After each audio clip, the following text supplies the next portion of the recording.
Hello, and thanks for choosing the Business English Career Playbook. This is where language learning meets career advancement. We'll be diving into practical business discussions to help you hone your English skills, making you a more effective communicator. To join our community and get all our latest episodes, please subscribe today.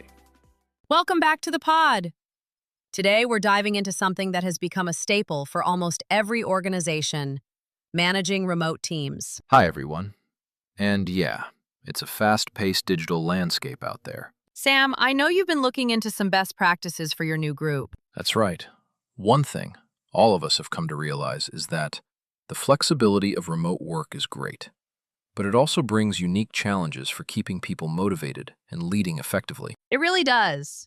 But isn't the goal to foster a workforce that isn't just working, but is actually engaged and productive? I think the biggest hurdle is communication. Without a physical office, you need to make sure everyone stays on the same page. Right. So communication is the backbone here. For successful collaboration, you need clear channels and protocols. Most teams use Slack, Microsoft Teams, or Zoom for real-time chat. But the secret sauce is setting expectations around response times, so people aren't waiting in limbo. And regular check-ins, right? Exactly. Daily stand-ups or weekly meetings maintain transparency and collaboration. But you also need to be clear about what they are working on. You have to define goals using the SMART criteria, which is an acronym for specific, measurable, achievable, relevant, and time-bound. I've heard that acronym. Can you give our listeners an example of a SMART goal that applies across different roles? Sure. Think of a goal like increase team documentation quality. That's vague. A SMART version would be each team member will update 3 process documents in our shared folder by the end of this month to ensure all procedures are current. It's specific, update documents; measurable, 3 documents; achievable, it's a reasonable count; relevant, helps the whole team; and time-bound, by the end of the month. That makes total sense. It takes the guesswork out of what success looks like. Of course! And you have to review those goals regularly and provide constructive feedback to keep everyone aligned. What about the vibe? I worry about people feeling isolated. You have to be intentional about team culture. Try virtual social events, happy hours, game nights, or even just coffee breaks. Yeah, give people space to share personal experiences. Yes, experiences and interests beyond just their tasks. That's how you build trust and motivation. And I assume technology helps bridge that gap for the actual work too. Absolutely.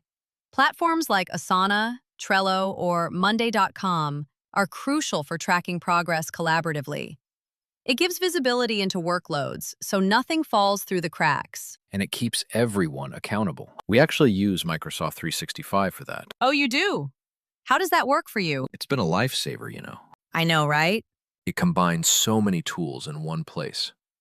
We use Teams for the real-time chat and meetings, and, for example, Planner, where we actually track those SMART tasks we talked about. That's a great approach. Having everything, from our documents in SharePoint to our calendars, synced up really helps keep the workload visible for everyone. That's a great example of leveraging technology effectively.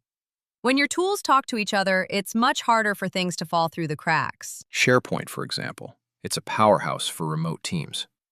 You can use it to build a central knowledge base where everyone accesses the latest training manuals. Or even a shared team site to host that internal newsletter we mentioned for recognition. It ensures that no matter where someone is working from, they have the same resources as the rest of the team. One thing I struggle with is not being able to see people working.